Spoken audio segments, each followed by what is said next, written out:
परम आलोचना एवं शुद्ध निश्चय प्रत्याख्यान प्रायश्चित अधिकार। इसकी अध्यक्षता के लिए मैं सागर मुमुक्षु मंडल के प्रमुख एवं यहाँ श्री चूड़ामल दिगंबर जैन सिद्धांत महाविद्यालय में भी पूर्व 2 वर्ष अध्ययन कर चुके हैं ऐसे पंडित अरुण जी मोदी सागर वालों से मैं निवेदन करूंगा कि इस परिचर्चा के अध्यक्ष के रूप में हम सभी के बीच में आवे। हम सभी कर्तव्य ध्वनि से उनका आमंत्रित करते हैं। प्रथम वक्ता के रूप में मैं पंडित जिनेंद्र जी शास्त्री जयपुर को आमंत्रित करता हूं कि वह आए एवं हमें प्रथम वक्ता के रूप में हमें गोष्ठी बोलेंगे। पंडित जिनेंद्र जी शास्त्री, हम कर्तव्य ध्वनि से उनका अभिनंदन करते हैं। द्वितीय वक्त्री के रूप में हम सभी के बीच में कुछ ही समय में विदुषी डॉक्टर विपाशा दीदी आएगी एवं तृतीय वक्ता अंतिम वक्ता के रूप में डॉक्टर राकेश जी शास्त्री नागपुर वालों से मैं निवेदन करूंगा कि वे भी कृपया मंच से न होवे। इस पंचम सत्र परिचर्चा का प्रारंभ मंगलमय मंगलाचरण से करने के लिए मैं भाई अनमोल जैन को बुलाना चाहूँगा कि जो वर्तमान में अभी शास्त्री तृतीय वर्ष में अध्ययन कर रहे हैं। ऐसे भाई अनमोल आवे एवं मंगलमय मंगलाचरण करे। ओम नमः सिद्धेभ्यः। मंगलाचरण हेतु सभी अपने हाथ जोड़ ले। जिन 2 अधिकारों पे चर्चा होने वाली है उन दोनों का प्रथम गाथा का पाठ यहाँ से हम करेंगे। नो कम कम रहियम विहाव गुण पज्जये वदिरितम अपाणम जो जायदि समणसालोयणम होदि। शुद्ध निश्चय प्रायश्चित अधिकार की प्रथम गाथा। वद समिधि शील संजम परिणाम करण निग्रहो भावो सोहवदीपाय चित्तम अणवरयम चैव कायवो। आचार्य देव ने क्या भावना भाई है, अंतिम 2 कलशों के माध्यम से उसका ही मंगल पाठ यहाँ पे करते हैं। समाधि की है विषय जो मेरे हृदय में स्फुरित, स्वात्म गुणों की संपदा को एक क्षण जाना नहीं। त्रैलोक्य वैभव विनाशक दुष्कर्म की गुण शक्ति के निमित्त से रिहाय में संसार में मारा गया। सांसारिक विषवृक्ष फल दुख के कारण जान, आत्मा से उत्पन्न सुख भोगों में भगवान। आत्मा से उत्पन्न सुख भोगों में भगवान। जय जिनेंद्र। बहुत बहुत धन्यवाद भाई अनमोल का कि जिन्होंने मंगलमय मंगलाचरण करा। अब मैं प्रथम वक्ता के रूप में नियम सार की गाथा नंबर 107 से 112 के बीच में आए गए विषय नियम सार में वर्णित चतुर्विध परम आलोचना जो विषय है, इस विषय को प्रस्तुत करने के लिए मैं पंडित जिनेंद्र जी शास्त्री जयपुर को आमंत्रित करूंगा। आपने इसी महाविद्यालय से शास्त्री उत्तीर्ण करी एवं उसके पश्चात ही आप यहाँ पर निरंतर ट्रस्ट में सेवाएं दे रहे हो। आपने पूर्व में दादा का जब अंतिम समय था तब आप उनके साथ थे एवं वर्तमान में तत्व प्रचार प्रसार के क्षेत्र में एक नए आयाम के साथ डाउनलोड हैप्पीनेस के नाम से आपने एक नई विधा प्रारंभ करी है। तो ऐसे पंडित जिनेंद्र जी शास्त्री से मैं निवेदन करूंगा कि वह आए एवं अपना विषय प्रस्तुत करें।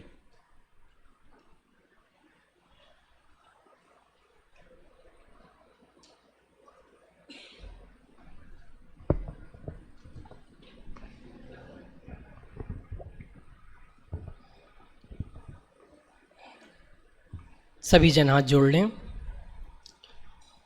पक्षपातो न मे वीरे न द्वेषा कपिलादिषु युक्तिमद्वचनं यस्य तस्य कार्या परिग्रह। मुझे भगवान महावीर स्वामी से कोई पक्षपात नहीं है और दूसरे धर्म दर्शनों के भगवानों से कोई द्वेष नहीं है, पर हम क्या करें जिनसे हमारे मोक्ष मार्ग प्रशस्त होता है। सच्चे सुख का मार्ग हमें प्राप्त होता है। ऐसे बीतरागी भगवंतों के चरणों का स्मरण करते हुए इस मंगलमयी गोष्ठी का शुभारंभ कर रहे हैं। इस गोष्ठी में मेरा विषय है नियम सार में वर्णित चतुर्विध परम आलोचना। आलोचना शब्द हम बहुत सुनते हैं, बहुत जरूरी भी है, बहुत महत्वपूर्ण भी है। ये आलोचना कितना महत्वपूर्ण है, मैं आपको एक रेफरेंस से बात करता हूँ। हिंदी साहित्य में एक लेखक हुए हैं जिनका नाम है डॉक्टर रामचंद्र शुक्ल। आचार्य रामचंद्र शुक्ल खुद स्वयं डॉक्टर नहीं हैं, उन्होंने सिर्फ आलोचनाएं लिखी हैं। हिंदी साहित्य में जितने कवि हुए हैं, लेखक हुए हैं, जो भी हुए हैं, उनकी आलोचनाएं लिखी हैं। और आप आज का कोई एग्ज़ाम उठा के देखिए, नेट जेआरएफ का, आईएएस का, हिंदी का कोई भी एग्ज़ाम, उसमें आधे से ज़्यादा प्रश्न रामचंद्र शुक्ल से संबंधित होते हैं। मतलब कवि सारे एक साइड और आलोचना लिखने वाला व्यक्ति एक साइड। मतलब आलोचना बहुत महत्वपूर्ण चीज़ है, पर यहाँ किसी दूसरे की आलोचना नहीं, स्वयं की आलोचना की बात इस ग्रंथ में की गई है। और मुख्य रूप से जो चर्चा है वो मुनिराजों के माध्यम से यहाँ करेंगे हम सब। विषय में प्रारंभ कर रहा हूँ एक दो पंक्तियाँ बोल करके। अपने आप में कमी देखना यही जीवन की सबसे बड़ी कमी है। क्या बोला? अपने आप में कमी देखना यही जीवन की सबसे बड़ी कमी है। दूसरों की कमी देखने वालों की तो यहाँ बात ही नहीं है। स्वाध्याय से आत्मा पवित्र नहीं होता है, पवित्र आत्मा के अध्ययन का नाम स्वाध्याय है।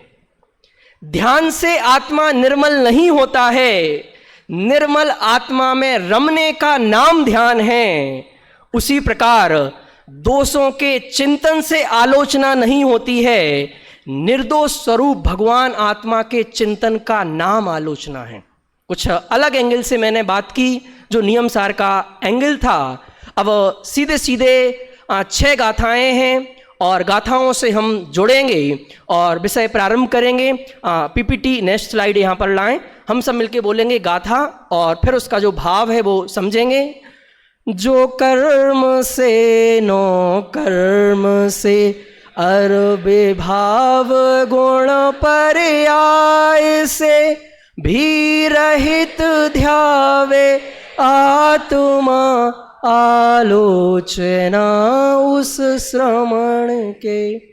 अर्थ, जो श्रवण कर्म, नौ कर्म और विभाव गुण पर्याय से भी रहित आत्मा का ध्यान करता है, उस श्रवण को आलोचना होती है। वास्तव में मुनिराजों को ही निश्चय से आलोचना होती है। हम तो उसके अभी मार्ग में हैं, अभ्यास के मार्ग में हैं। इसका भी विशेष अर्थ नेक्स्ट स्लाइड, पूरी बात पॉइंटों में करूँगा, समय से करूँगा। औदारिक आदि शरीर रूप 9 कर्म, ज्ञानावर्णादि रूप द्रव्य कर्मों से, मति ज्ञानादि विभाव गुणों से और नर नारकादि व्यंजन पर्यायों से। जो शब्द आए थे ना मूल गाथा में, उन एक एक गाथाओं का थोड़ा थोड़ा सा विस्तार किया है। ये सब प्रबुद्ध सभा है, अब इससे ज़्यादा और विस्तार करने की जरूरत नहीं है। इन सब पर्यायों से भिन्न स्वभाव गुण पर्यायों से संयुक्त आत्मा को जो मुनिराज परम समाधि द्वारा ध्याते हैं, उन मुनिराजों को आलोचना होती है। मतलब जो विकारी भाव, विकारी गुण अपने में नहीं हैं, उन सबसे भिन्न जो मुनिराज परम समाधि द्वारा अपनी आत्मा को ध्याते हैं, वास्तव में उन मुनिराजों के आलोचना होती है। अब हमारा जो मूल प्रतिपाद्य विषय है, आलोचना के 4 भेद। अगली गाथा आपके सामने है। आलोचनम आलुंछनम अरभाव शुद्धि अविकृतिकरण, आलोचना के 4 लक्षण भेद आगम में कहे। आलोचना के कितने लक्षण हैं, कितने भेद हैं? 4 भेद इस ग्रंथ में बताए हैं। पहला है आलोचन। इसमें गलती हो जाती है, 1-2 बार ग्रंथ में भी मिसप्रिंट हो गया है। आलोचना का पहला भेद क्या है? आलोचना नहीं, आलोचना के तो भेद हो रहे हैं, तो भेद का नाम क्या है? आलोचन। दूसरा आलुंछन, अविकृतीकरण और भाव शुद्धि, ऐसे 4 प्रकार आलोचना के लक्षण शास्त्रों में कहे हैं। आशा है आप सबको याद हो गए होंगे। अब सबसे पहला आता है आलोचन। आलोचन क्या होता है? बहुत सरल शब्द है, आलोचन। आ मतलब होता है सब ओर से, लोचन मतलब होता है देखना। तो गाथा ही पढ़ते हैं अपन। उपदेश यह जिन देव का, परिणाम को समभाव में स्थाप कर निज आत्मा को देखना आलोचनम। आलोचन क्या है? जो जीव परिणामों को समभाव में स्थापित कर निज आत्मा को देखता है, वह आलोचन है। ऐसा जिन देव का उपदेश जानो। तो ये चीज़ें अलग अलग हैं ना, जीव अलग है, परिणामों को समभाव में स्थापित करना है, निज आत्मा को देखना है। देखो, जो व्यवहार सटकारक होते हैं वो भिन्न भिन्न जगह पर लगते हैं, पर जो निश्चय सटकारक होते हैं वो अभिन्न अभेद एक वस्तु में घटित होते हैं। तो यहाँ लगाओ कि जो जीव परिणामों को, किसके परिणामों को? किसी दूसरे के परिणामों को नहीं, स्वयं के अपने ही परिणामों को संभाव। अबे संभाव कहाँ है? तो अभी तक जो परिणामों में आकुलता व्याकुलता हो रही थी, परिणाम ऊपर नीचे हो रहे थे, वस्तु स्वरूप के ज्ञान पूर्वक उन परिणामों में जो समता का भाव जागृत हुआ है, ऐसे संभाव में स्थापित कर निज आत्मा को देखता है, वह आलोचन है। तो आलोचन क्या है? बहुत संक्षिप्त शब्दों में कहें तो आत्मा को देखना, इसका नाम है आलोचन। पर बात तो कर रहे आत्मा को देख रहे, पर भावों में आकुलता व्याकुलता चल रही, तो कहा अभी आप आत्मा को नहीं देख रहे। आत्मा को देखना कब कहलाएगा? जब परिणामों में समता भाव होगा। और सचमुच में जब परिणामों में समता भाव हुआ, संभाव हुए, उसका नाम ही है आत्मा को देखना। यदि किसी को दूसरे ग्रंथ ये सब बातें सुन करके, शब्द बार बार सुन सुन के कुछ याद आ रहा है क्या? प्रवचन सार की 7वीं गाथा, चारित्रम खलु धम्मो, धम्मो जोशो समुद्दिणी दिठो, मोह खोए भीणो, परिणामो अपणो ही समो। क्या किसका नाम धर्म है? चारित्रम खलु धम्मो, चारित्र ही धर्म है। और जो धर्म है किसका नाम है? समता भाव का नाम धर्म है। और ये सब चारित्र के ही भेद हैं, आलोचना आदि। तो समभाव में स्थापित कर अपनी आत्मा को देखता है, वह आलोचन है। इसकी टीका में जो विशेष बात लिखी है वो हम पढ़ते हैं। यह आत्मा अंतरोन्मुख होकर कारण परमात्मा स्वरूप अपने आत्मा का अवलोकन करता है, आत्मा का अनुभव करता है, तब उसका यह अवलोकन ही निश्चय आलोचन है।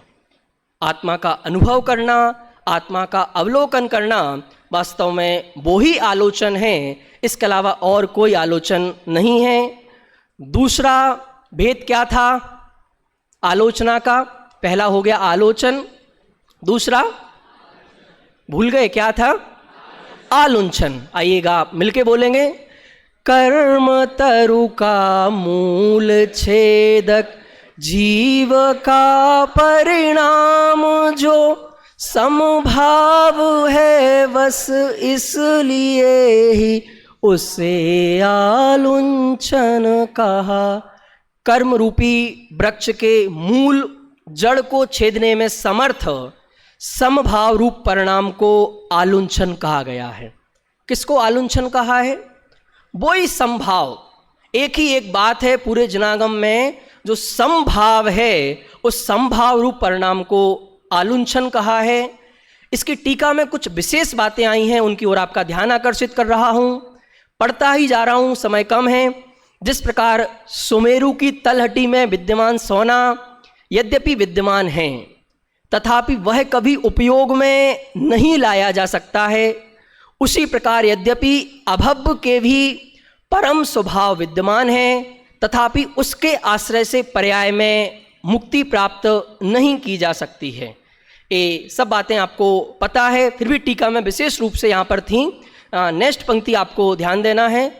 सुदृष्टियों को अर्थात अति आसन्न भव्य जीवों को, वो कौन है? हम सब जो यहाँ विराजे हैं। परम स्वभाव सदा निरंजन पने के कारण अर्थात निरंजन रूप से प्रतिभासित होने के कारण सफल हुआ है। अभी हमें अपना स्वभाव अंजन वाला दिखता है, दोष वाला दिखता है, पाप वाला दिखता है, कसाय वाला दिखता है, तो अभी मोक्ष मार्ग बहुत दूर है। यदि निरंजन रूप से प्रतिभासित होता है कि मेरे में कोई अंजन है ही नहीं, मेरे में कोई पाप है ही नहीं, मेरे में कोई कसाएं है ही नहीं, जहां पाप होते हैं वहां मैं नहीं, जहां मैं हूं वहां पाप होते ही नहीं हैं, जहां कसाएं होती हैं वहां मैं नहीं, जहां मैं हूं वहां कसाएं होती नहीं हैं। इस कारण इस परम पंचम भाव द्वारा अति आसन्न भव्य जीव को निश्चय परम आलोचना के भेद रूप उत्पन्न होने वाला आलुंछन नाम सिद्ध होता है। परम पारिणामिक भाव के आश्रय से उत्पन्न हुआ आत्मावलोकन, आत्मानुभूति रूप पर्याय ही आलुंछन नामक आलोचना है। सचमुच आत्मा की जो अनुभूति है उसका नाम ही आलुंछन है। यह निश्चय आलुंछन रूप आलोचना का स्वरूप है। तीसरा भेद है अविकृतिकरण का स्वरूप। निर्मल गुणों का निलय आत्म कर्म से भिन्न जीव को भाता सदा जो आत्मा अविकृतिकरण यह जानना। जो मध्यस्थ भावना में कर्म से भिन्न विमल गुणों के अवसान रूप अपने आत्मा को भाता है, उस जीव को अविकृतिकरण जानना चाहिए। टीका बहुत महत्वपूर्ण है। पाप रूपी भयानक जंगल को जलाने में समर्थ यह आत्मा कौन है? इस पाप रूपी जंगल को जलाने में समर्थ आत्मा। जब द्रव्य कर्म, भाव कर्म, नौ कर्म से भिन्न कर्म है क्या मेरे में? अरे जहां कर्म है वहां मैं नहीं, और जहां मैं हूं वहां कर्म नहीं। सहज गुणों के आवास इस भगवान आत्मा को मध्यस्थ भाव से भाता है, उसकी आराधना करता है, तब वह आराधक आत्मा अविकृतिकरण स्वरूप ही है। ये तीसरा भेद था। चौथा अंतिम भेद भाव शुद्धि का स्वरूप। मद मान माया लोभ विरहित भाव को जिन मार्ग में भाव शुद्धि कहा लोक आलोक दर्शी देव ने। मद, मान, माया और लोभ रहित भाव शुद्धि है। जहाँ सभी प्रकार के कसायों से रहित जो भाव होते हैं उन भावों को भाव शुद्धि कहा। ऐसा भव्यों से लोकालोक को देखने वालों ने कहा है। टीका में थोड़ा सा इसका विस्तार किया है। एक प्रश्न भी खड़ा हो रहा होगा, मद, मान, माया, लोभ, कुछ आपको मिसिंग लग रहा है? आचार्य कुंद देव ने वो 4 गति वाला पाठ नहीं पढ़ा, शायद पढ़ना रह गया, तो कसायों के नाम कुछ गलती हो गई लिखने में, ऐसा है? नहीं, क्रोध रह गया है। पर हमारे कोमलचंद जी टड़ा वाले पंडित जी थे, वो एक हमें श्लोक सुनाया करते थे, अति क्रोधी जीव को जिन वाणी ना सुहाए, के ऊँगे के लड़ मरे, के उठ के भग जाए। जो अति क्रोधी होता है उसका तो यहाँ प्रवेश ही नहीं है, उसके लिए तो आलोचना है ही नहीं, वो तो बाहर ही इस मार्ग से है। तो मद, मान, माया और लोभ से रहित परिणाम ही भाव शुद्धि है। टीका में इनके विशेष अर्थ किए हैं। काम वासना को मद कहा है। मद क्या है? जो काम का परिणाम है वो मद है, और मुनिराज उस भाव से रहित हैं। मान का स्वरूप स्पष्ट करते हुए 6 बिंदु रखे हैं। पूजत्व, कुल जाति संबंधी विशुद्धि, सुभटपना, संपत्ति, रिद्धियां और शारीरिक सुंदरता के कारण होने वाले अभिमान को मान कहा है। इसी प्रकार व्यवहार नय से योग स्थान में धन व्यय के अभाव को, क्या लोभ किसका नाम है? जिस स्थान पर हमें धन का व्यय करना चाहिए, धन का उपयोग करना चाहिए, उस व्यय के अभाव को वहाँ व्यय नहीं करना, वहाँ धन नहीं लगाना, और निश्चय नय से निज शुद्धात्मा को छोड़कर अन्य परमाणु मात्र पर द्रव्य को स्वीकार को लोभ कहा है।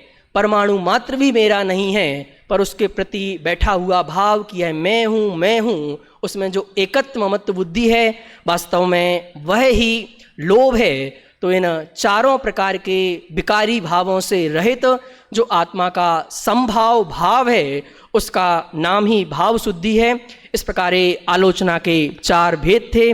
जो बात मैंने शुरू में कही थी, उन्हें पुनः एक बार बोलते हुए अब आपको और अच्छे से वो बातें समझ में आएंगी कि स्वाध्याय से आत्मा पवित्र नहीं होता है। पवित्र आत्मा के अध्ययन का नाम है स्वाध्याय। ध्यान से आत्मा निर्मल नहीं होता है। निर्मल आत्मा में रमने का नाम है ध्यान। और दोषों के चिंतन से आलोचना नहीं होती है। अपने आप को परिपूर्ण, पूर्ण, पवित्र और त्रिकाल निर्दोष देखने से आलोचना होती है। अपने आप को पापी, दोषी देखने से आलोचना नहीं होती है।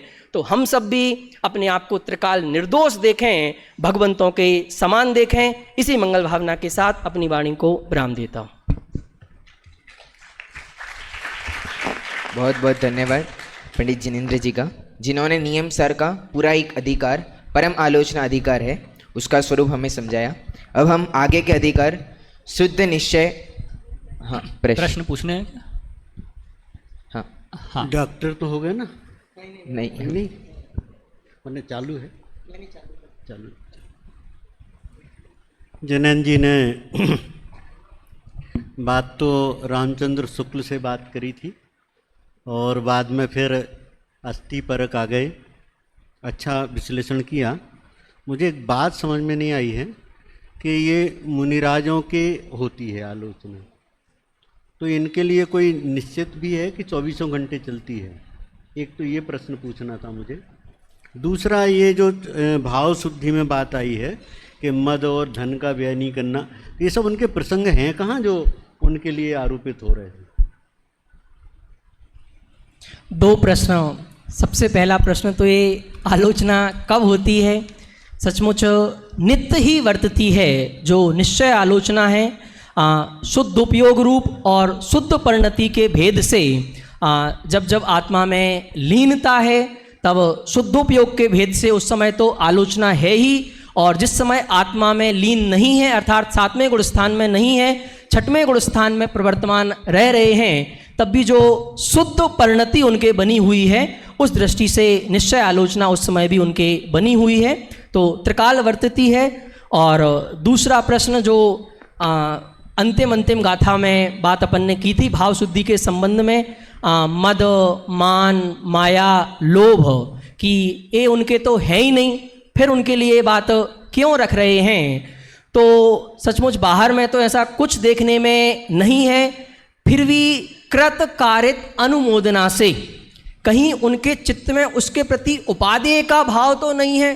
खुद तो नहीं करते हैं, पर दूसरों को उसकी प्रेरणा देते हो, लोभ करने की, मान करने की, माया, मतलब अपने अपने किसी ना किसी निमित्त से, तो वो मन वचन काय से, कृत कारित अनुमोदना से किसी प्रकार से भी उनके जीवन में ना हो, या अंतर में कहीं अभिप्राय में भी वो बात पड़ी हो, वास्तव में क्रिया रूप से निकल गई है, वचन रूप से निकल गई है, भावों से भी निकल गई है, पर यदि अभिप्राय में वो चीज़ कहीं पड़ी है तो वो निकालने की दृष्टि से बात कही गई है। बहुत बढ़िया, बहुत बढ़िया।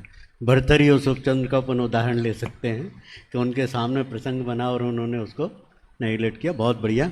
दादा की छाया बन के रहे, और ये छाया अभी छूटी नहीं है दादा की इनके ऊपर से, ऐसा अपन के उनके व्याख्यान से अपन को लगा। मेरा एक प्रश्न था, ये आलोचना और आलुंछन में अंतर क्या है? आलोचन और आलुंछन में, पहले और दूसरे भेद में। जो मुख्य उनका कार्य है वो है आलोचना। आलोचना तो मुख्य है। नहीं, आलुंचन पहला भेद लक्षण और दूसरा लक्षण, दोनों लक्षणों में अंतर क्या है? किसमें? आलोचन और आलुंछन। हाँ देखो, आलोचन मतलब सब ओर से अपनी आत्मा को देखना, और आलुंछन में थोड़ा सा, लुंछन शब्द का होता है उखाड़ना, अलग करना।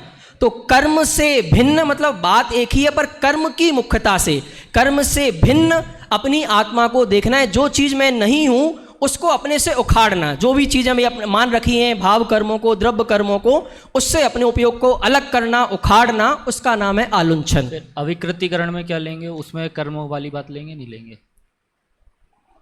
अविकृतिकरण मतलब वहाँ तो जो भी विपरीत भाव हैं, बुरे भाव हैं, उनकी बात है। बात तो फिर भाव विशुद्धि में? भाव विशुद्धि में क्रोध आदि की मुख्यता से बात ली है। बुरे भाव वही हो गए ना? हाँ, बुरे भाव वही हो गए, तो बात तो एक ही है। यहाँ विकारी भावों की बात है जो आप ले सकते हैं, और भाव शुद्धि में क्रोध, मान, माया, इनकी मुख्यता से, चार कसायों की मुख्यता से बात कही है। पर ये तो जो नास्त विवक्षा से है, वास्तव में तो उनको एक आत्मा तक ही पहुँचाना है। तो कभी कर्मों की मुख्यता से, कभी विकारी भावों की मुख्यता से, कभी कसायों की मुख्यता से, इनकी बात कह के इनसे भेद विज्ञान कराते हुए आत्मा तक पहुँचाया गया है। बहुत बहुत धन्यवाद। अब मैं आगे का अधिकार, शुद्ध निश्चय प्रायश्चित अधिकार को प्रारंभ करने के लिए सर्वप्रथम प्रायश्चित ही कर्तव्य है, इस विषय को प्रस्तुत करने के लिए मैं विदुषी डॉक्टर विपाशा जैन को बुलाना चाहूँगा।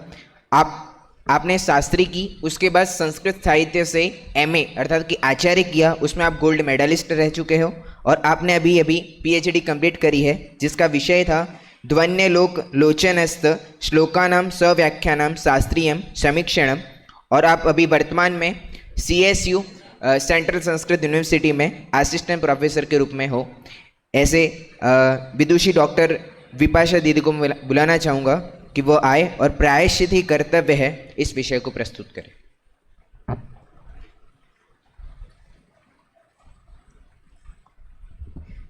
सभी को सादर जय जिनेन्द्र।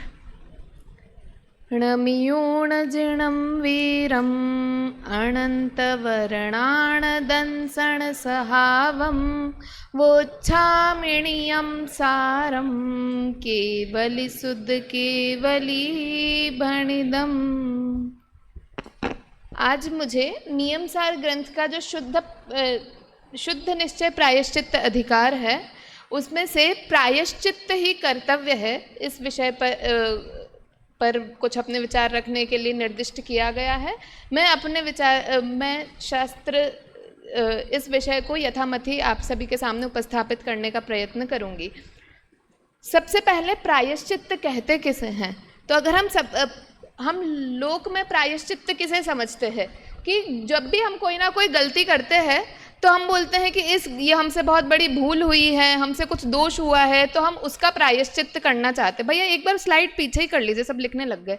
तो अब तो क्या है कि हम लोक में प्रायश्चित्त किसे समझते हैं कि हम किसी भी दोष का निराकरण करने को प्रायश्चित्त कहते हैं।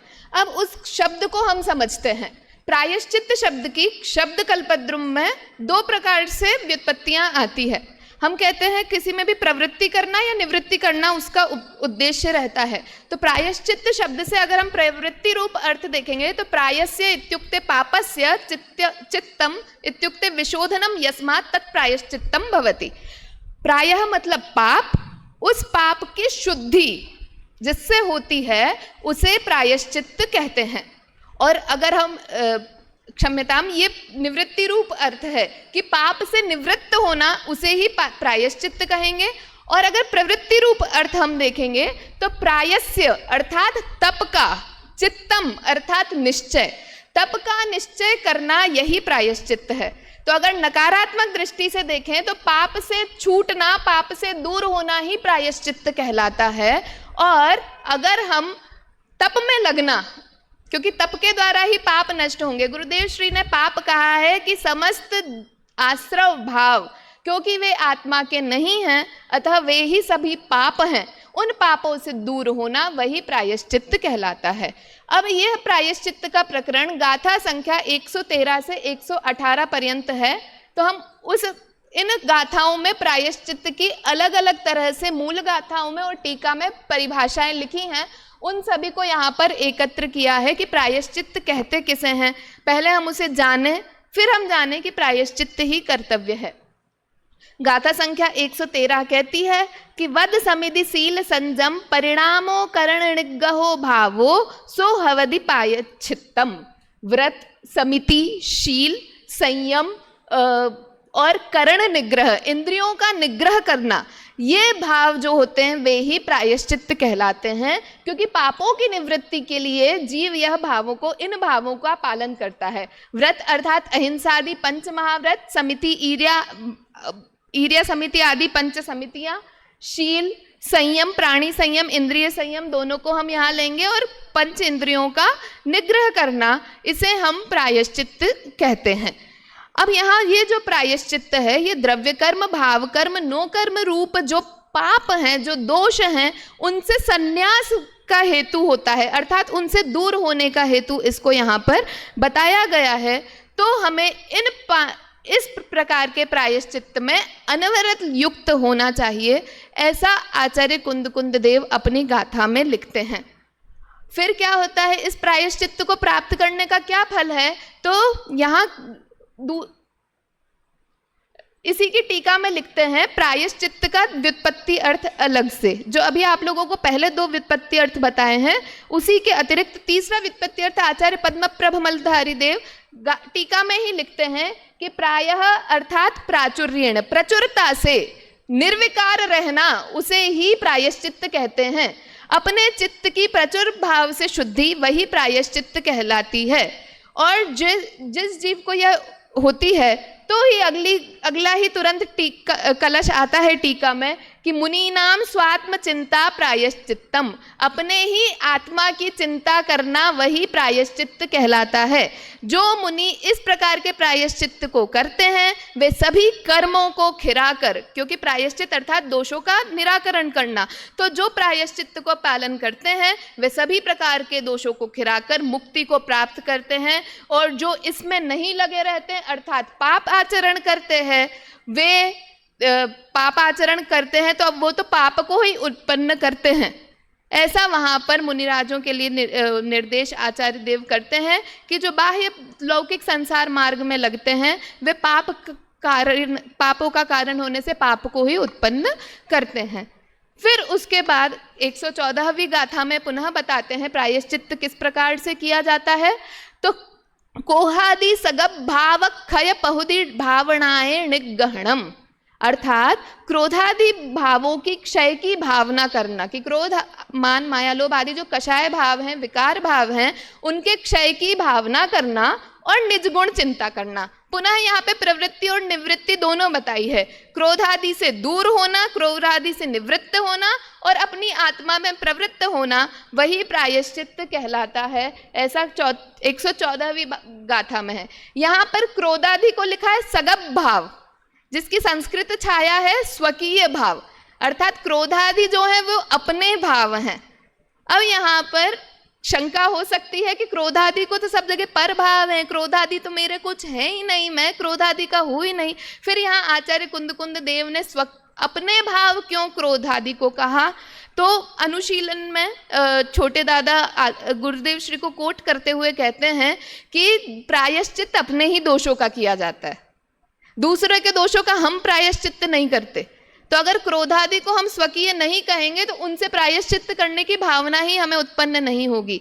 तो अपना बताकर उनका प्रायश्चित्त करना है, अर्थात उनको दूर करना है, इस भावना से यहाँ पर स्व शब्द वहाँ पर दिया गया है। अब ये जो है तो इससे पता चलता है कि क्रोधादि का क्षय करने का हेतु, सकल कर्मों को निर्मूल करने का जो हेतु है वह यह प्रायश्चित्त ही है।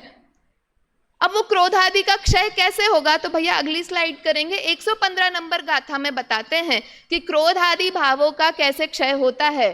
तो नीचे 115 गाथा लिखी है कि कोहम खमया, क्रोध को क्षमा से, मान को मार्दव से, माया को आर्जव से और लोभ को संतोष से जीता जाता है और इस प्रकार प्रायश्चित्त प्राप्त होता है। अब प्रकरण प्राप्त है कि भाई क्रोध मान माया लोभ को हम क्यों हटाएं। तो आचार्य पद्मप्रभ मल्लधारी देव आत्मानुशासन ग्रंथ को कोट करते हैं।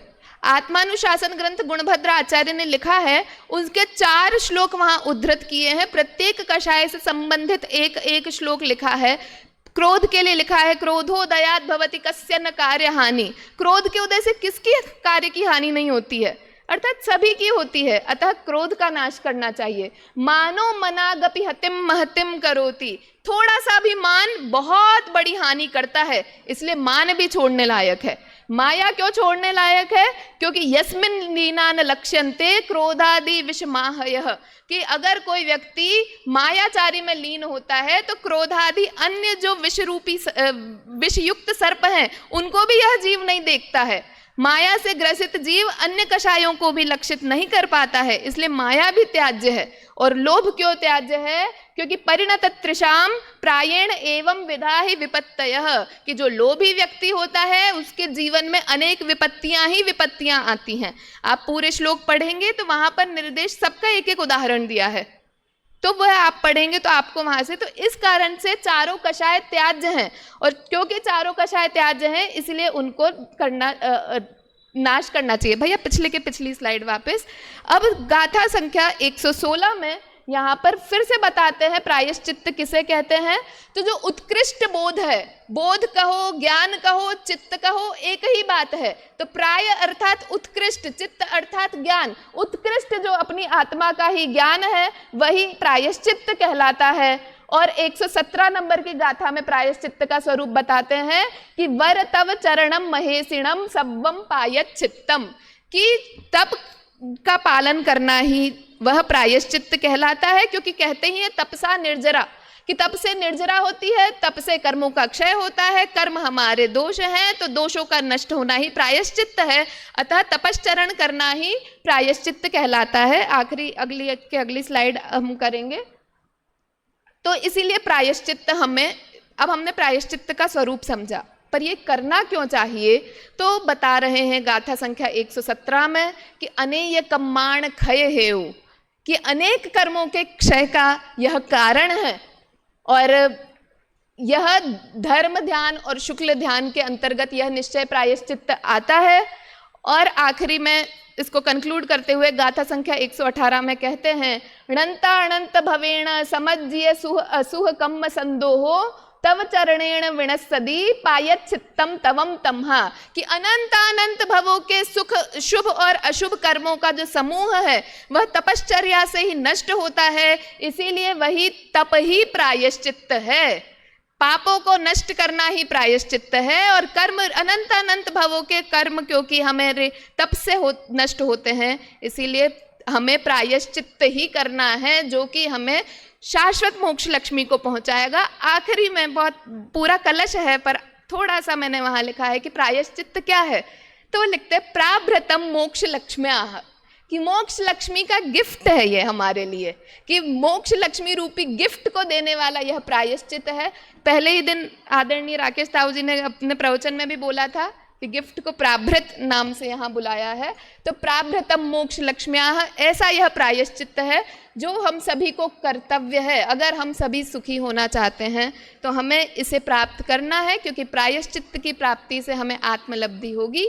हम सभी उस प्रायश्चित का सेवन करें, इसी भावना से जय जिनेन्द्र। बहुत बहुत धन्यवाद जिन्होंने बताया कि मोक्ष रूपी लक्ष्मी यदि गिफ्ट में चाहिए तो कर्तव्य रूप से अवश्य रूप से प्रायश्चित करना चाहिए। अभी इससे संदर्भित यदि किसी को कोई प्रश्न हो तो पहले विषय स्पष्ट। मेरे से पूछे जा रहे मैं पूछ रहा हूँ कि हमने दोषों को दूर करने के लिए प्रायश्चित करते हैं, लगे हुए दोषों को दूर करने के लिए प्रायश्चित करते हैं, ऐसे ही है? प्रायश्चित इसलिए किया जाता है सो नहीं, पर प्रायश्चित का जो अर्थ है वह यही है कि दोषों दोनों ही तरह से देखेंगे तो पापों को भी नाश करना, तो वह प्रायश्चित होता है जिससे किया जाए। अब क्यों किया जाए, तो क्योंकि जो हमारा दुख है, जो आश्रवादी भाव है। तो आलोचना हो गई, प्रतिक्रमण हो गया, प्रत्याख्यान हो गया, अब क्या बचा रहा है?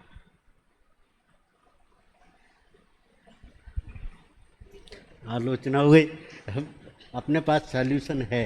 हम तो कुछ जानते ही नहीं हैं, पर यदि अपन से नहीं बनेगा तो हमारे बगल में जो राकेश जी विराजमान है, मैं एक सूचना दे दूं, मैं अपने अध्यक्षीय शक्तियों का प्रयोग करते हुए आदरणीय राकेश जी को अध्यक्ष घोषित करता हूं।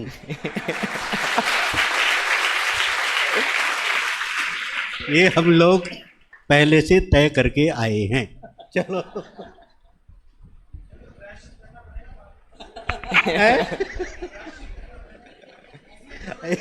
हमने बता दिया ना, इसलिए माफ। गुप्त रखते तो गड़बड़ था। वैसे देखा जाए तो निश्चय प्रायश्चित की जो बात हो रही है, निश्चय आलोचना की, या हम जितनी भी बात कर रहे हैं निश्चय से, तो वो सभी बातें हमें एक ही जगह पहुंचाती हैं। विवक्षा भेद अनेक हो सकते हैं, परंतु बात वही है कि जो हमारा मिथ्यात्व रूपी दोष है वो सम्यक दर्शन ज्ञान से ही मिट सकता है, तो वह सम्यक दर्शन ज्ञान, और जो हमारा राग द्वेष का जो अंश रूपी दोष है वह चारित्र से मिट सकता है। तो वही रत्नत्रय कह लें, वही आप प्रायश्चित कह लें, और अनेक अनेक तरह से बात करेंगे जहाँ पर भी निश्चय की, तो सात्मोपलब्धि रूप जो लक्षण है वही उन सब का बनेगा। बहुत बढ़िया। हम राकेश जी से कुछ पूछना बात करेंगे, वहीं बोलेंगे। ये है हमारी डॉक्टर विदुषी बिपाशा है, सब जानते ही हैं। अब मुझे कुछ कहना चाहिए, इसलिए मैं कह रहा हूँ कि राजकुमार की बेटी है, इसलिए विदुषी नहीं है। ये विदुषी डॉक्टर बिपाशा शास्त्री और साहित्याचार्य है। चलो, राजकुमार जी इसके पापा। अब मैं आगे के वक्तव्य के लिए किसी को और प्रश्न हो तो पूछ ले, में अपने पास अभी है समय। मैं परीक्षा लेने के लिए नहीं पूछ रहा, प्रश्न है इसलिए पूछ रहा हूँ मैं। वैसे तो अब तक ऐसे ही सुना है कि यदि कोई गलती होती है तो हम प्रायश्चित लेते हैं, और यदि आपने जो प्रकरण बोला तो उसमें शुरुआत में तो व्रत समिति वगैरह को ही बोला, तो व्यवहार प्रायश्चित कह सकते हैं क्या, और नीचे वाले को निश्चय? नीचे मतलब तप और पाप के लिए आप कह रहे हैं? नहीं, जो ऊपर व्रतशील वाली बात आई, हाँ, वो प्रायश्चित कहा, तो उसको व्यवहार प्रायश्चित कह सकते हैं क्या? हमने जैसे शुरुआत में दो व्युत्पत्तियां देखी, ये मेरा विषय थोड़ा सा मैं बोलना भूल गई थी। तो दो व्युत्पत्तियां, पाप से निवृत्ति और तप आदि में प्रवृत्ति।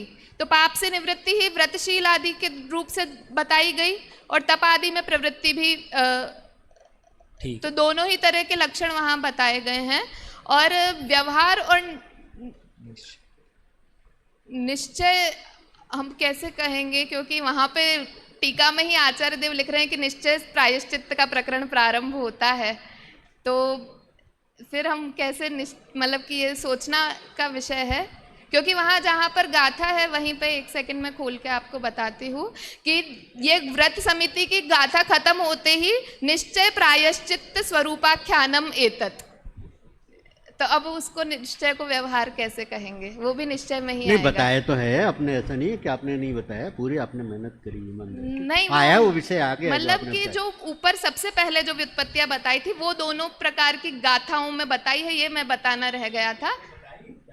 अच्छा, नहीं, मेरा प्रश्न ये था कि हम अब तक ऐसा मान रहे थे कि कोई गलती करने के बाद प्रायश्चित लेते हैं, मतलब दंड स्वरूप या ऐसा कुछ। तो गलती तो हम निरंतर चल ही रही है ना, यहाँ गलती किसे बताया है, विभावादि भाव, तो वो तो निरंतर हमारे चल ही रहे हैं।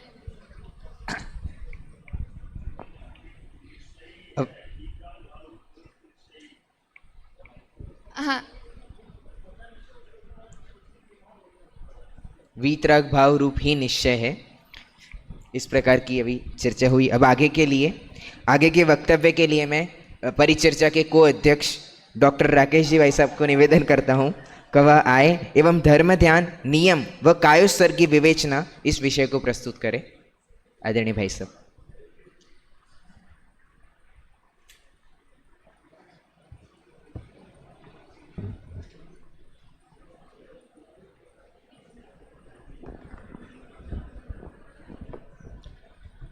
ये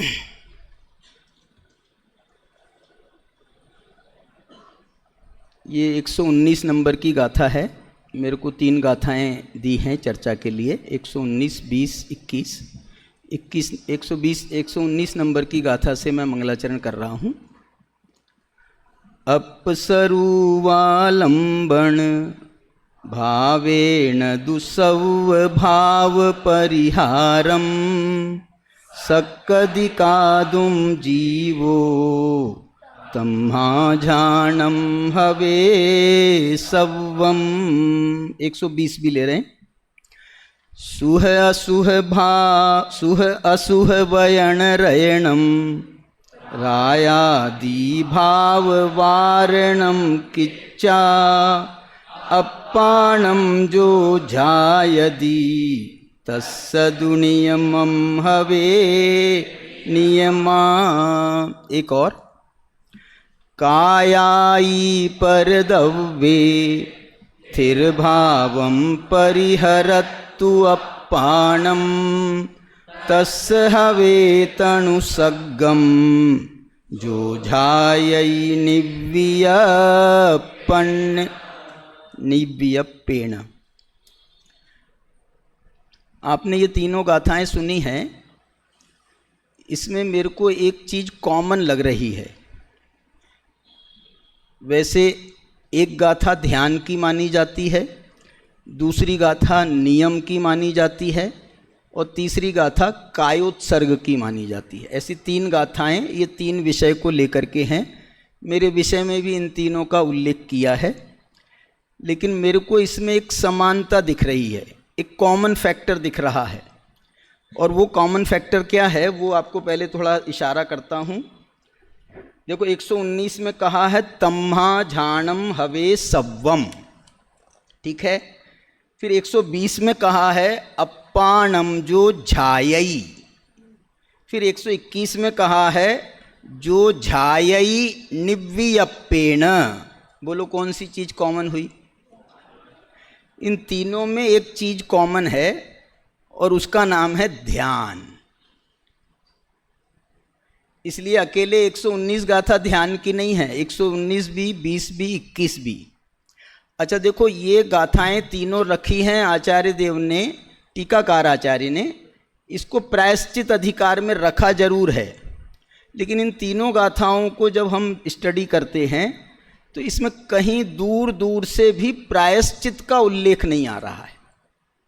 एक में ध्यान को बता रहे हैं, एक में नियम को बता रहे हैं, एक में कायोत्सर्ग को बता रहे हैं। तीनों को ध्यान के द्वारा करते हुए बता रहे हैं। इसमें इसका मतलब क्या हुआ, आप थोड़ा सा हम इस विषय को समझते हैं।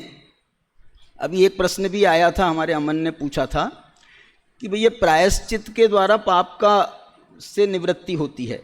सामान्य रूप से प्रायश्चित हम क्यों लेते हैं? भाई हमसे कोई दोष हो गया, हमसे कोई अतिचार लग गया, हमसे कोई दोष लग गया, तो उसके लिए हम मालूम प्रवचन सार में 2 गाथाएं हैं। प्रवचन सार में उसमें 2 गाथाएं हैं और उसमें ये बात लिखी है कि प्रायश्चित हमें कब लेना चाहिए। ये मैं गाथा भूल रहा हूँ, है तो चरणान योग सूचक चूलिका में, लेकिन वहाँ पर उन्होंने कहा प्रायश्चित कब लेना चाहिए और किस प्रकार से लेना चाहिए।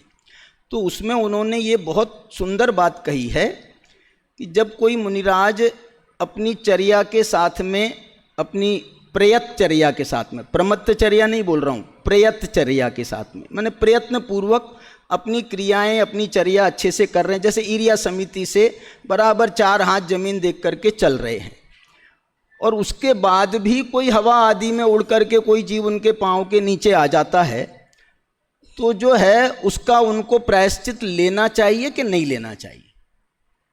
ऐसा उसमें मूल गाथा में है। तो उन्होंने ये कहा कि बोले ऐसी स्थिति में उनको स्वयं अपना प्रायश्चित ले लेना चाहिए, कायोत्सर्ग आदि करके उनको स्वयं प्रायश्चित ले लेना चाहिए। इसके लिए कोई गुरु के पास में जाने की जरूरत नहीं है। और गुरु के पास में जाकर के तुम क्या बताओगे? क्या बताओगे भाई? तुमसे तो कोई गलती हुई नहीं ना, वो तो हवा में आकर के जीव पैर के नीचे आ गए और वो कुचल के मर गए हैं। इसलिए जो है बोले ऐसी प्रायश्चित तो अपने आप हुआ तो है, जीव घात तो हुआ है, दोष तो हुआ है, और उससे तुम्हारे मन में भी ग्लानि हो रही है, बताओ कैसे क्या हो गया और ये जीव मर गए आकर के।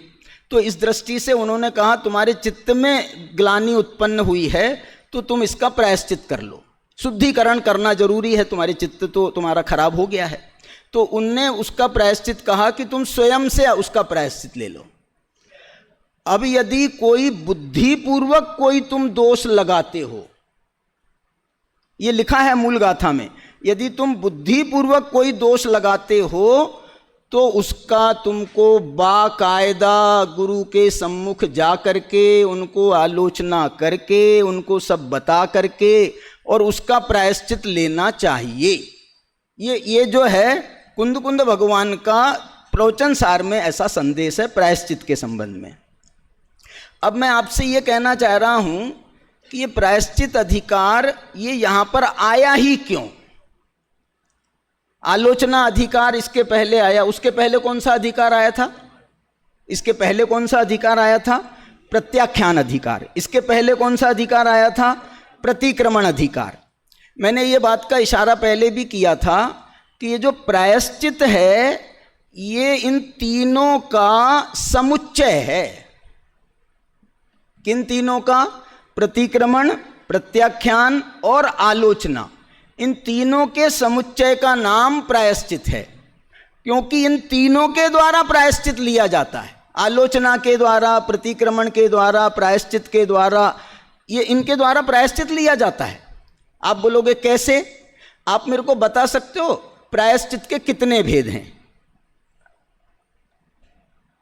प्रायश्चित के कितने भेद हैं? तत्वार सूत्र से बताओ कितने भेद हैं। तत्वार सूत्र के 9वें अध्याय में ये प्रायश्चित के भेद आते हैं और वहां प्रायश्चित के 9 भेद बताए हैं। पहला भेद, पहले भेद का नाम है आलोचना, दूसरे भेद का नाम है प्रतिक्रमण, तीसरे भेद का नाम है तदुभय। तदुभय माने आलोचना और प्रतिक्रमण दोनों का मिश्रण, तदुभय। चौथे भेद का नाम है विवेक, पांचवें का नाम है व्युत्सर्ग, छठे का नाम है तप, सातवें का नाम है छेद, आठवें का नाम है परिहार और 9वें का नाम है उपस्थापना। देखना, ये जो है ये बताना ये चाह रहे हैं कि इसी प्रकार वर्तमान में कोई दोष लगते हैं तो उसका नाम, उसको क्या कहते हैं हम? उसकी आलोचना करते हैं, माने उसका निराकरण करने के लिए, उसको दूर करने के लिए। ये दूर करने का नाम प्रायश्चित है। तो ये आलोचना प्रायश्चित के द्वारा हमने वर्तमान के दोषों को निराकरण करते हैं। भूतकाल के दोषों का निराकरण हम प्रतिक्रमण प्रायश्चित के द्वारा करते हैं और भविष्य काल में जो दोष ना लगे उसके लिए हम प्रत्याख्यान नामक प्रायश्चित करते हैं। आप बोलोगे ये 9 भेदों में तो प्रत्याख्यान आया नहीं है। प्रत्याख्यान एक जगह नहीं 4 जगह आया है। विवेक, जो विवेक नाम का प्रायश्चित कहा है ये प्रत्याख्यान का ही दूसरा नाम है। फिर उन्होंने कहा व्युत्सर्ग, व्युत्सर्ग माने छोड़ना, त्याग करना। प्रत्याख्यान का मतलब भी त्याग करना होता है, इसलिए यह भी प्रत्याख्यान है। फिर तप, छेद, परिहार, परिहार का नाम भी प्रत्याख्यान है। परिहार माने छोड़ना, व्युत्सर्ग का नाम भी छोड़ना है, परिहार का नाम भी छोड़ना है। 2 जगह उन्होंने ये प्रत्याख्यान, माने कहने का मतलब मेरा ये है, इसीलिए तो ये प्रायश्चित अधिकार इन्होंने उसके। प्रायश्चित करने से क्या होता है? प्रायश्चित करने से चित्त की शुद्धि हो जाती है।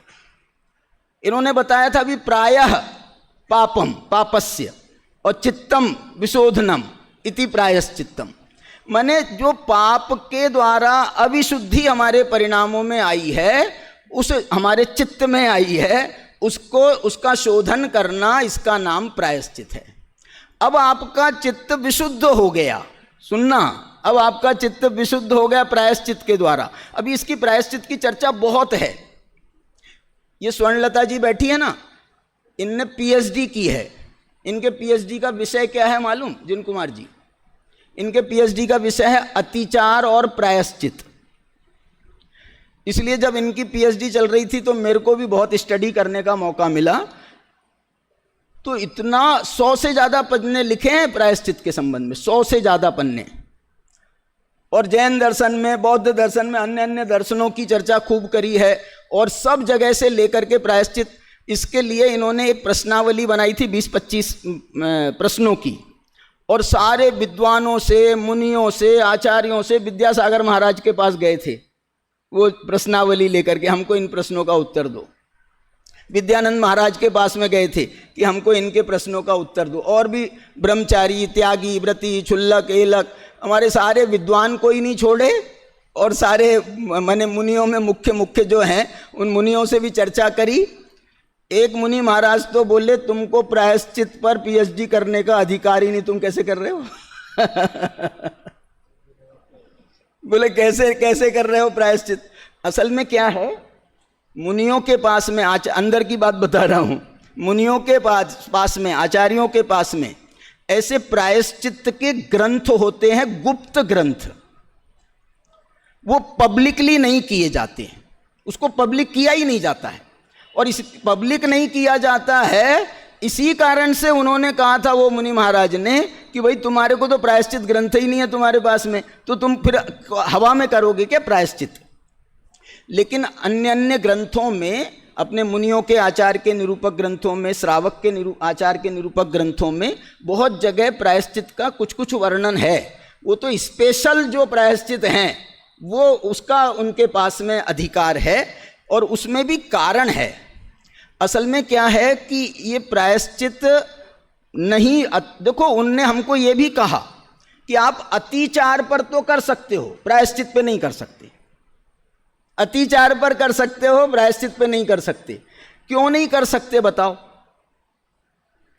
बड़े से बड़े दोष हो जाएं, बड़े से बड़े दोष हो जाएं। अब जैनी अहिंसावादी, अहिंसा परमो धर्म वाले लोग, अब ये जो हैं क्या देंगे प्रायश्चित? कितने बड़े से बड़े दोष का भी प्रायश्चित क्या देंगे? और सीधा सीधा बोल देंगे भैया क्षमा कर दो, बस आप क्षमा मांग लोगे तो आपके 100 खून माफ हो जाएंगे। तो इसलिए जो है, तो इससे क्या होगा, इससे क्या होगा? बोले नहीं नहीं, मैं तो कुछ भी करके आऊंगा, बाद में आचार्य महाराज के सामने जाकर के क्षमा मांग लूंगा, अब और क्या करेंगे वो।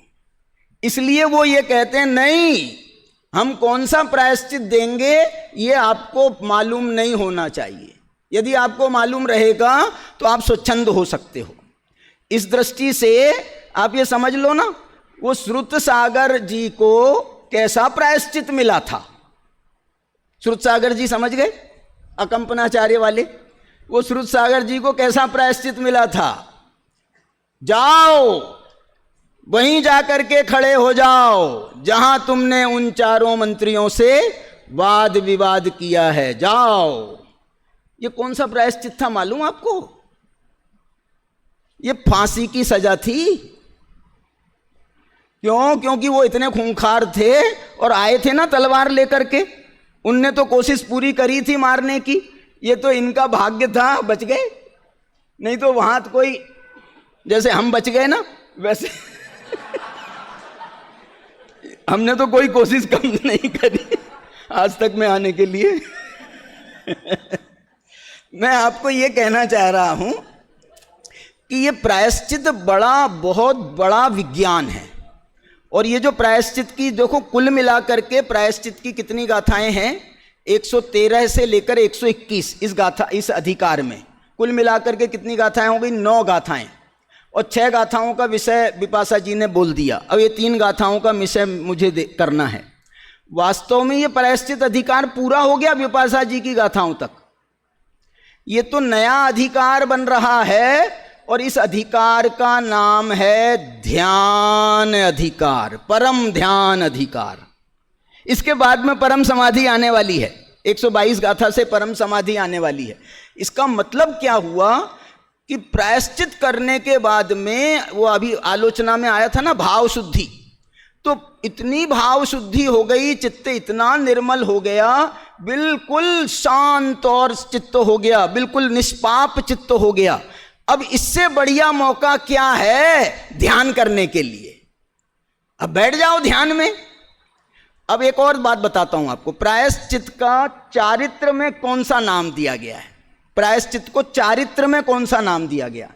चारित्र कितने प्रकार का है? 5 प्रकार का चारित्र है। इसमें प्रायश्चित को कौन से चारित्र में डालोगे? ये देखो तुम खुद ही बोल रहे हो अपने मन से। प्रायश्चित को छेदोपस्थापना चारित्र में डालेंगे। प्रायः का मतलब है छेद, पाप, और उसका शोधन करना माने उपस्थापना करना, इसलिए उपस्थापना का नाम भी एक प्रायश्चित के भेद में आया था, छेद का नाम भी प्रायश्चित के भेदों में आया था। इसका मतलब ये हुआ, भाई टाइम है ना रे अभी?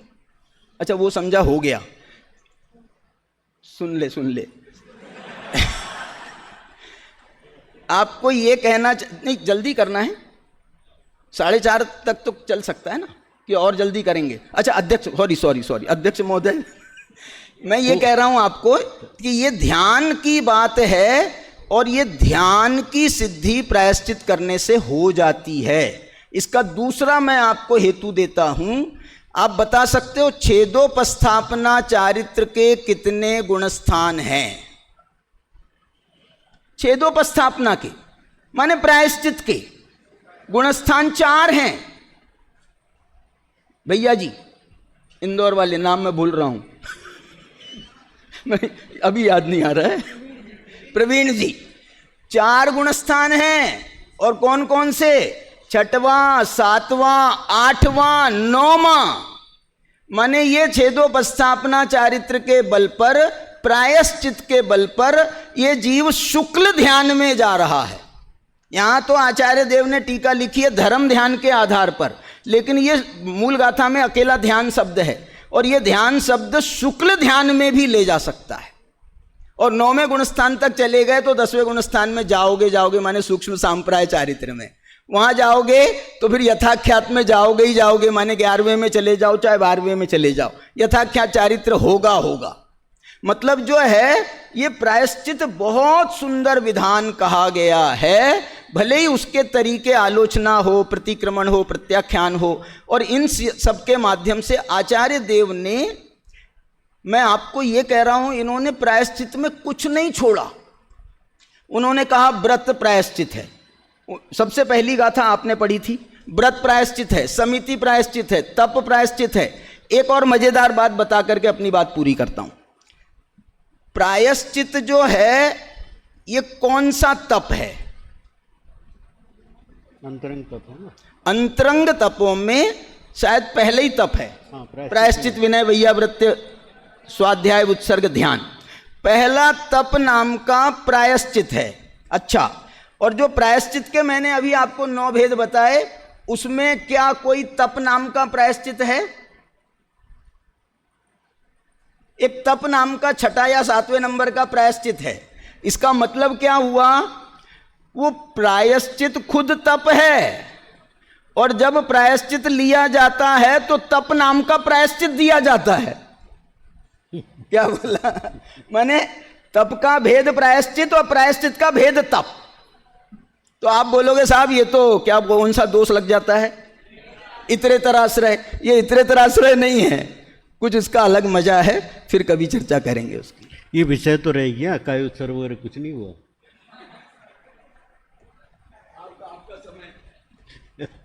नहीं, मैं चाहूंगा कि आप काय उत्सर्ग वहीं बैठ के 2 मिनट में, जिसके लिए खड़े तो कुछ हुआ ही नहीं। देखो इसमें जो है 3 चीजें 3 गाथाओं में थी। पहली गाथा में क्या था? ध्यान, दूसरी गाथा में नियम, तीसरी गाथा में कायोत्सर्ग। और ये तीनों चीजें जो हैं इसमें क्या हो रहा है? पहले में तो उन्होंने कहा ध्यान, अपस्वरूपालंबन, अब आत्मा के स्वरूप का अवलंबन लेने से ये ध्यान उत्पन्न होता है। आत्मा के स्वरूप का अवलंबन लेने से वो आत्मा के स्वरूप का अवलंबन लेता है तो क्या होता है? तो इन्होंने दूसरी गाथा जो है 120 नंबर की, उसमें उन्होंने कहा वयनोच्चारण क्रिया, वचन के उच्चारण की क्रिया, और एक कहा उन्होंने रागादि भाव वारणम किच्चा, और रागादि भावों का निवारण करके।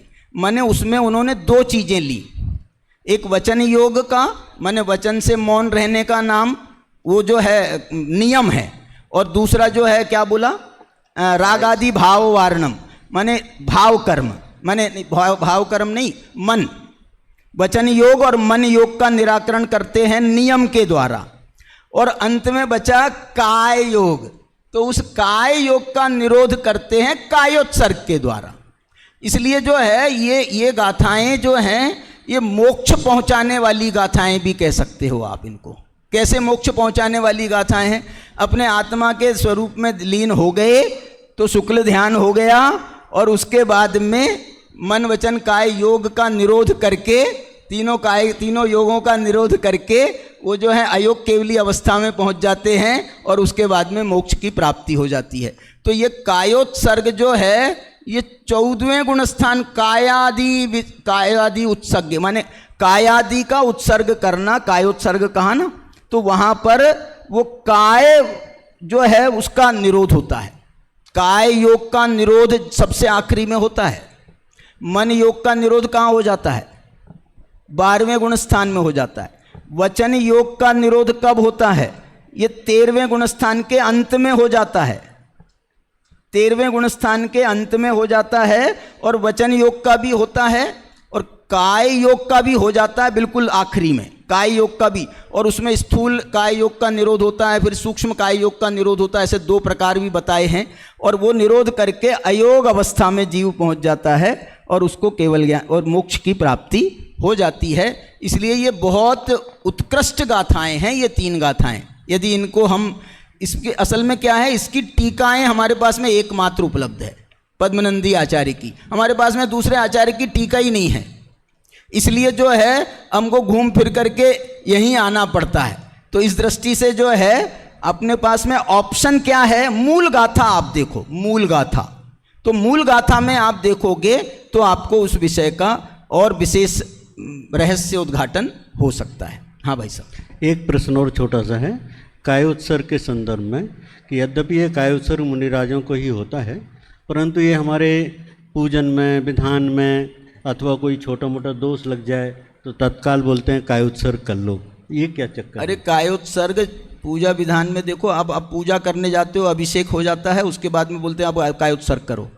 फिर पूजा करने बैठते हैं, पूजा हो जाती है, बोलते हैं कायोत्सर्ग करो। फिर आखिरी में जो है हमने सब कुछ कर लिया, समापन भी कर दिया, बोले अब समापन के बाद में फिर से कायोत्सर्ग करो। मतलब जो है ये कायोत्सर्ग जो है इसको 5 परमेष्ठियों के स्मरण से जोड़ दिया गया ना। तो जो है कोई भी कार्य करो, मंगल कार्य करो, अमंगल कार्य करो, कायोत्सर्ग करके अपने आप के, अपने चित्त की शुद्धि की जाती है। ये तो व्यवहार की बात है। असल कायोत्सर्ग तो ये जो काया है इस शरीर से भेद ज्ञान करके उत्सर्ग करना, शरीर को छोड़ना, कायोत्सर्ग। इसका नियम सार में एक दूसरा नाम दिया है, बता सकते हो कौन सा नाम है? कायोत्सर्ग वाली गाथा में ही है, और उसका नाम है तनुत्सर्ग। काय का दूसरा नाम है तनु। इस शरीर को तनु भी बोलते हैं ना। तो काय का उत्सर्ग कहो अथवा तनुत्सर्ग कहो, या एक व्युत्सर्ग भी कहा जाता है, व्युत्सर्ग। तो ये व्युत्सर्ग भी इसी का सूचक है। तो इस प्रकार से जो है ये जो है, और ये बात सुनो, हर बात में ये जोड़ने की बिल्कुल जरूरत नहीं है कि ये तो मुनियों के लिए है, श्रावकों के लिए फिर कुछ है ही नहीं। फिर बैठे रहो अपने घर में, काय के लिए इधर आए। देखो ये बात जो है ना, ये स्वच्छंदता के लिए है क्या कि भाई हमारे लिए कोई बात नहीं, सब मुनियों के लिए है? माने सारा धर्म का ठेका मुनियों ने लिया है? अरे मुनियों, देखो हमारा काम क्या है मालूम है? ऐसा वर्णन आया है कि देश चारित्र नाम की कोई चीज नहीं है, देश चारित्र नाम की कोई चीज नहीं है, अनुव्रत नाम की कोई चीज नहीं है। बोले क्या है फिर? बोले हमसे कहा गया कि तुम महाव्रत लो, और हमने कहा साहब हम नहीं ले सकते, इसका नाम है अनुव्रत। तो तुम क्या ले सकते हो, कितना कर सकते हो ये बताओ, और हम तुमको दूसरी प्रतिमा से लेके 11वीं प्रतिमा, पहली प्रतिमा से लेके 11वीं प्रतिमा तक के आपको दे देंगे। इसका नाम है देश चारित्र, इसका नाम है अनुव्रत। और सम्यक दृष्टि को भी ऐसा समझो कि वो हर बात का अभ्यास कर रहा है, हर बात की भावना रख रहा है, मुनि धर्म की भी भावना रख रहा है, इसलिए वो भी कायोत्सर्ग करता रहता। अभ्यास के बिना कैसे होगा काम, भावना के बिना कैसे होगा काम? इसलिए सब भावना के रूप में, अभ्यास के रूप में ये चौथे पांचवें गुणस्थान में होता है, होता है, होता है। यदि कोई नहीं करता है, मैं उसको चौथे पांचवें गुणस्थान वाला भी मानने को तैयार नहीं हूं। ये स्वरूप है। सीधा मुनि बनने के बाद ही सब काम करोगे क्या, कि पहले से कुछ करोगे कि नहीं करोगे? चुल्लक एलक क्यों बनाए जाते हैं? ये मुनि धर्म का ही तो अभ्यास है, और उसके पहले भी चौथे पांचवें गुणस्थान भी अभ्यास के लिए हैं। चलिए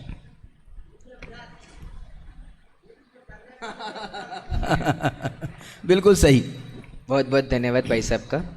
हमने तीनों ही वक्ता के माध्यम से दोनों ही अधिकार स्पष्ट रूप से समझ लिए। फिर भी विशेष स्पष्टीकरण के लिए मैं पंडित डॉक्टर प्रवीण जी भाई साहब को बुलाना चाहूँगा कि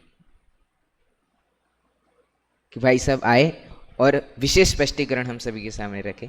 आदरणीय भाई साहब।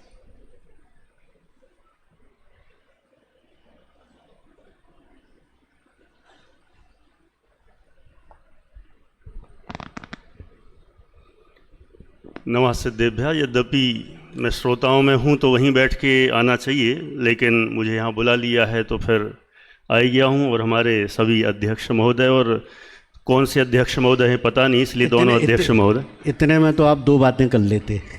चलो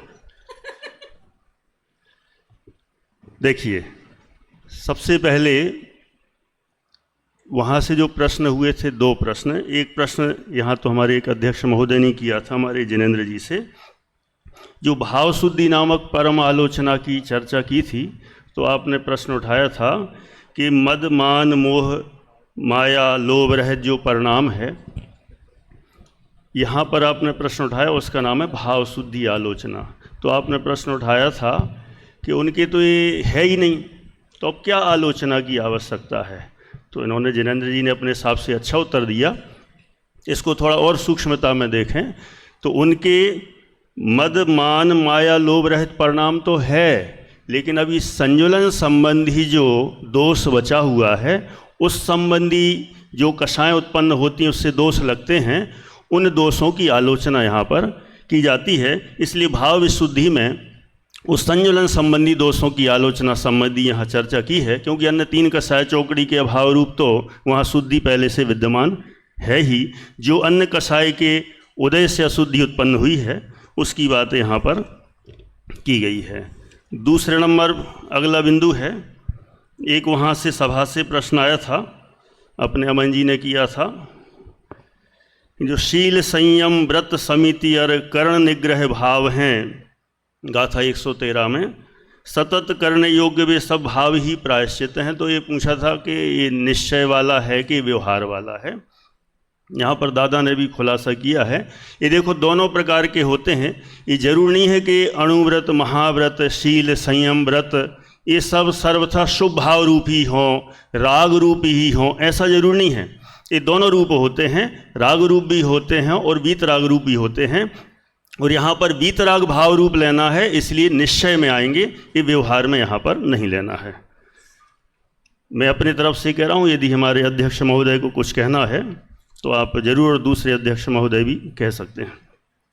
अगला मेरा कहना है कि अभी हमारे आदरणीय वक्ता राकेश जी भाई साहब मेरा नाम भूल गए थे, उनको भी प्रायश्चित लेना पड़ेगा कि नहीं लेना पड़ेगा?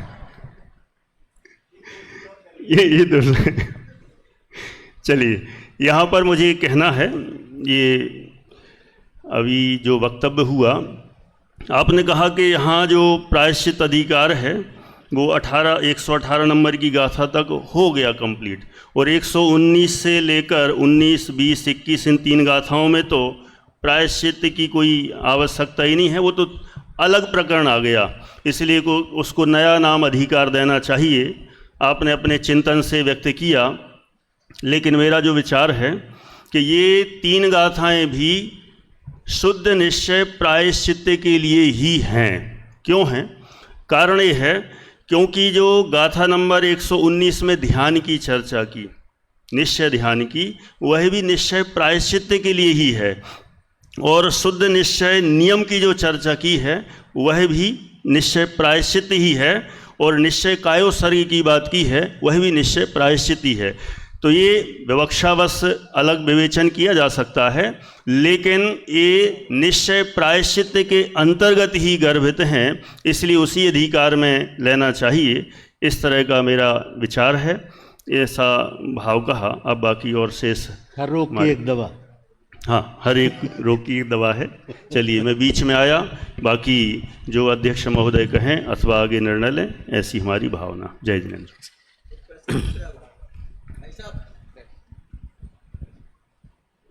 भाई साहब, एक प्रश्न था कि अभी भाई साहब ने सिद्ध किया कि चौथे पांचवें गुण स्थान में भी प्रायश्चित भाव रूप या कोशिश रूप होगा, तो उसको आप क्या नाम देंगे? निश्चय से प्रायश्चित या व्यवहार प्रायश्चित? बहुत अच्छा, ये भी एक नया एंगल है।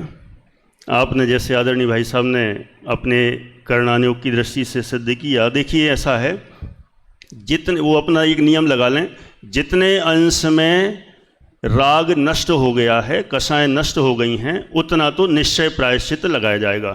तो चतुर्थ गुण स्थान में जैसे अनंतानुबंधी गई है, पंचम गुण स्थान में 2 कषाय चौकड़ी गई हैं, छठे सातवें गुण स्थान में 3 कषाय चौकड़ी गई हैं, तो उसके अनुसार उतना जो शुद्ध परिणति रूप में विराजमान है वो निश्चय प्रायश्चित गिना जाएगा। भाई साहब, इतना लगा लिया था। इस प्रश्न अब है हाँ, कि भाई साहब ने कहा था प्रायश्चित आएगा छेदोपस्थापना चारित्र में, और उसके गुण स्थान है 6वें से 9वां, तो फिर ये भी कह दो छेदोपस्थापना चारित्र चौथे से स्टार्ट हो गया। अब तो नहीं, जितने अंश में गया उतने में छेदोपस्थापना चारित्र हो गई। वहाँ छेदोपस्थापना वाली जो बात कही गई है वो मुनिराजों की मुख्यता से कही गई, क्योंकि मुनिराजों की ही छेदोपस्थापना चारित्र होता है। और उसके नीचे जो चतुर्थ पंचम गुण स्थान में जो प्रायश्चित की बात है वो कषायों की हीनता के अनुसार है। छेदोपस्थापना चारित्र तो नीचे कहा ही नहीं जा सकता, क्योंकि होता भी नहीं है। तो फिर होता कैसे है? होता कैसे उन गुण स्थान? ये तो उन्होंने कहा ही था ना, भूमिका के अनुसार सबको हो सकता है, भावना के रूप में। 6वें गुण स्थान से 9वें गुण स्थान तक। अरे वो जो आपको नाम जो वो है वो नहीं देना हो तो मत दो, परंतु भावना के नाम पर तो दिया ही सकते। एक विधान में एक लाइन आती है, मुझे याद नहीं आ रही कौन से विधान में है, जितनी उपसमित कसाया तिनको तितना त्याग कराया, ऐसी लाइन है।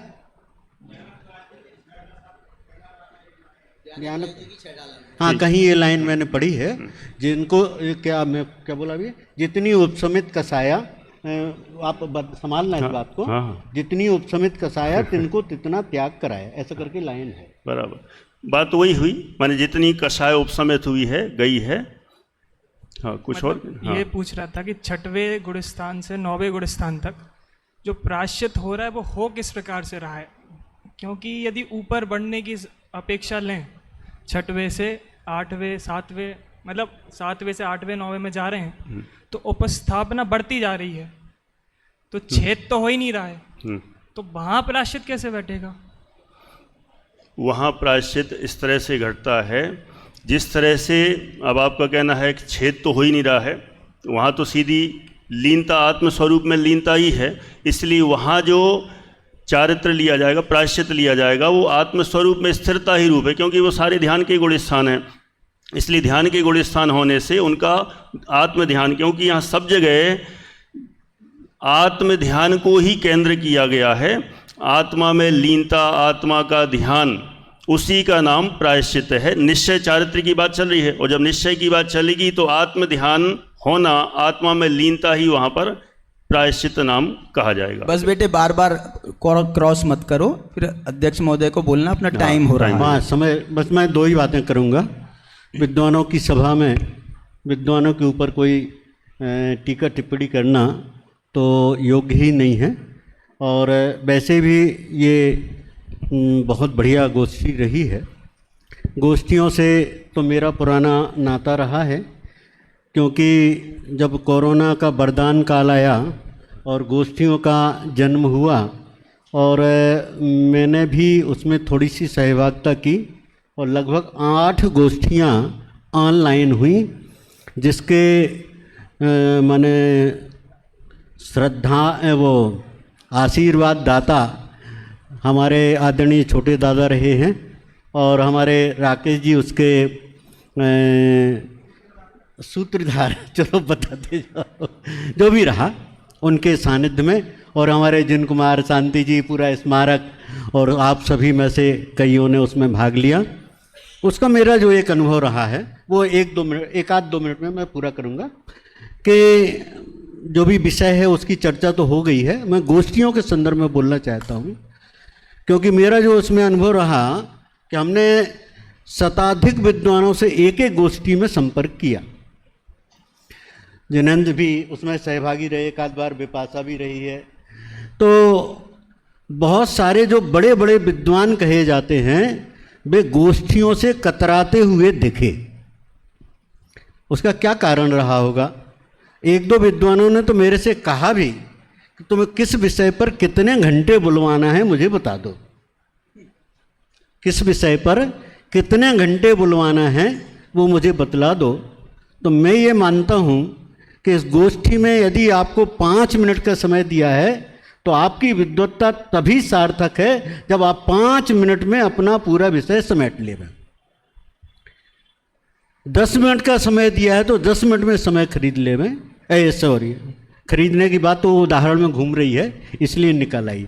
एक जगह एक गोष्ठी हो रही थी, समय, शक्ति और श्रम, इस पर आपको 5 मिनट, माने इसको हम कैसे सेव कर सकते हैं, कैसे बचा सकते हैं। तो एक वक्ता ने 4.5 मिनट अपना वक्तव्य दिया।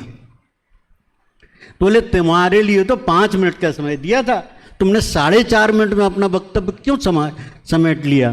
तो वो बोलता है ऐसे आधे मिनट में समय, शक्ति और श्रम को समेटा जा सकता है, इसलिए मैं बचाया जा सकता है, समेटा जा सकता है।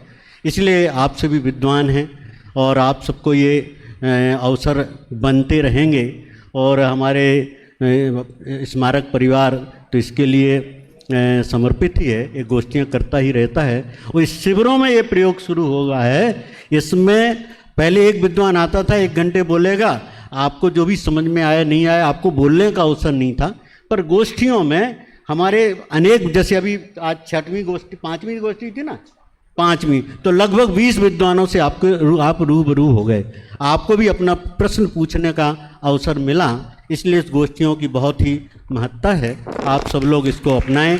और एक बात और अंतिम में, ये आधा मिनट में बोलूँगा, ये जो कायोत्सर्ग के ऊपर से मेरा मन गया था, इसके संदर्भ में मैं जितने भी यहाँ विद्वान हैं, विधानाचार्य हैं, इन लोगों से मैं एक निवेदन करना चाहता हूँ कि ये कायोत्सर्ग शब्द अपने यहाँ जो बने हुए हैं या लिखे गए हैं, इसमें जब हमारे विद्वान ये कहने लगते हैं कि अब आप लोग 9 बार नमोकार मंत्र पढ़ें और कायोत्सर्ग करें, तो मेरा ये निवेदन है, हाँ, वही मैंने थोड़ा सा बच के बोला, एक प्रतिष्ठाचार्य बाजू में बैठा ना हमारे, इसलिए हमने वो कायोत्सर्ग बोल दिया है। तो मुझे वो थोड़ा अटपटा लगता है। आप शास्त्रीय विद्वान हैं और आपको जो आगम के शब्द हैं वे भले ही लोगों में अपरिचित हों, तो उनसे परिचय कराने की जिम्मेवारी भी आपकी बनती है। यदि कोई एक भूला भटका आ भी जाए और पूछे कि साहब ये कायोत्सर्ग क्या होता है जो आपने करने को कहा, तो उसको आपको तो अवसर तलाशना है अपनी विद्वत्ता उसको परोसने का। इसलिए मैं ये आपसे निवेदन कर रहा था। अनेक इसमें विधानाचार्य होंगे, आप सबने इतनी बढ़िया गोष्ठी की और मुझ जैसे को बुलाया, उसके लिए बहुत बहुत धन्यवाद और आभार। आदरणीय अध्यक्ष महोदय का भी बहुत बहुत धन्यवाद, जिन्होंने अपना अमूल्य समय दिया और हमें मार्गदर्शन प्रदान किया। साथ ही मैं सभी वक्ताओं का भी बहुत बहुत धन्यवाद देना चाहूँगा, जिन्होंने अपने विषय को बहुत स्पष्ट रूप से हम सभी के सामने प्रस्तुत किया। अभी अध्यक्ष महोदय की आज्ञा से इस परिचर्चा को यहीं अंत करते हैं।